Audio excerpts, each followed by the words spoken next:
Bienvenue Stop Invest, la chaîne des top d'investissement. Ici, on parle essentiellement d'entreprises de qualité. Avons-nous une opportunité d'investissement sur Regency Center? C'est la question à laquelle on va essayer de répondre en se basant sur les états financiers de la compagnie. Je rappelle que ceci représente uniquement mon point de vue et non un conseil d'investissement. Et comme d'habitude, je me réserve le droit de me tromper. Donc, Regency Center Corporation, c'est un retail rate. Vous pouvez voir ici que parmi les retail rates qu'on a eu tendance à analyser ici, c'est une qui se négocie généralement ici à des prix plus élevés. Enfin, par rapport aux autres, on a à peu près à 17 fois les bénéfices ici, alors que certaines entités ont tendance à se négocier à 15 fois les bénéfices par là. Tout dépend de la qualité des actifs ici aujourd'hui, parce qu'on ne prend juste pas 17 fois les bénéfices comme ça. Donc, il y a d'autres questions à aller regarder derrière. Quel est le cap rate précis ici de ce type d'entité? Et parfois, il faut aller regarder le type d'entité, les dernières transactions ici pour ce genre de, pour ce business-ci. Alors, de qualité équivalente, bien sûr. Donc, 3,85 $.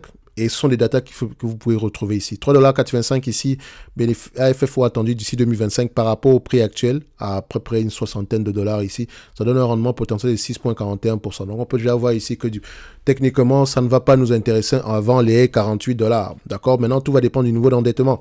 Si on paye ce business-ci à 17 fois les bénéfices, admettons, 17 fois en sous-entendant que ces actifs restent de bonne qualité, parce qu'elle avait même tendance à se négocier une vingtaine de fois les bénéfices. Vous pouvez le voir ici pendant très très longtemps. D'accord? Donc, on a ici 65,45 $. 65,45 $ moins la dette nette en date d'aujourd'hui. Nous avons combien en termes de dette nette en date d'aujourd'hui? Voilà, on a ça.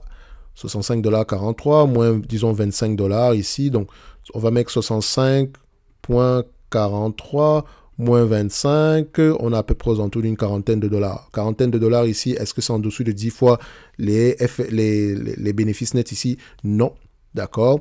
Donc, on est à peu près à des niveaux assez corrects ici. Donc, ce qui veut dire que cette compagnie-ci, au prix actuel, ne nous intéresse pas du tout. Ok, idéalement ici, on aimerait la voir ici aux alentours de combien? 12,5 fois ici, aux alentours ici de combien?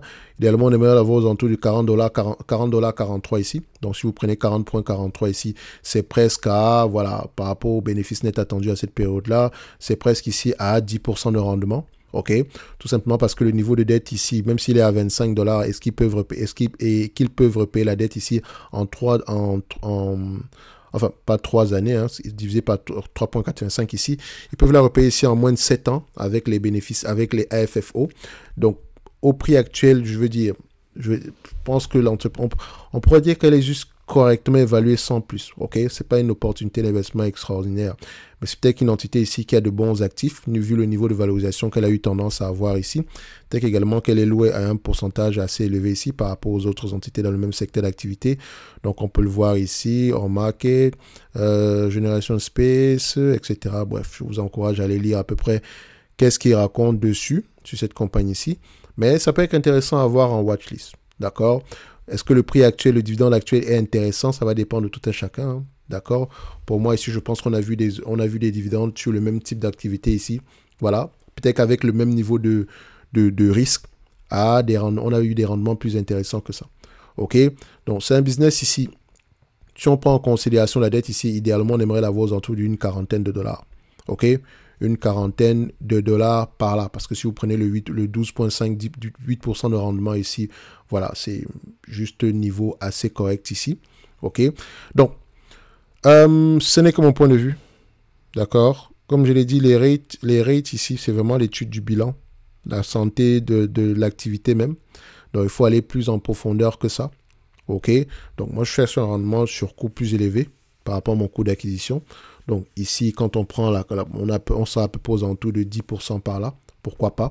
Mais au prix actuel, on ne peut pas dire que l'entreprise est surévaluée. Non, juste correct. Il n'y a rien d'exceptionnel ici. OK? La preuve, si elle vous distribue la totalité des bénéfices n'est attendue d'ici 2025, vous aurez à peu près 6% par là. Et 6%, on est aux alentours de 17 fois les bénéfices par là, dans cette zone-là. En tout cas, ce n'est que mon point de vue et non un conseil d'investissement. Comme d'habitude, je me réserve le droit de me tromper.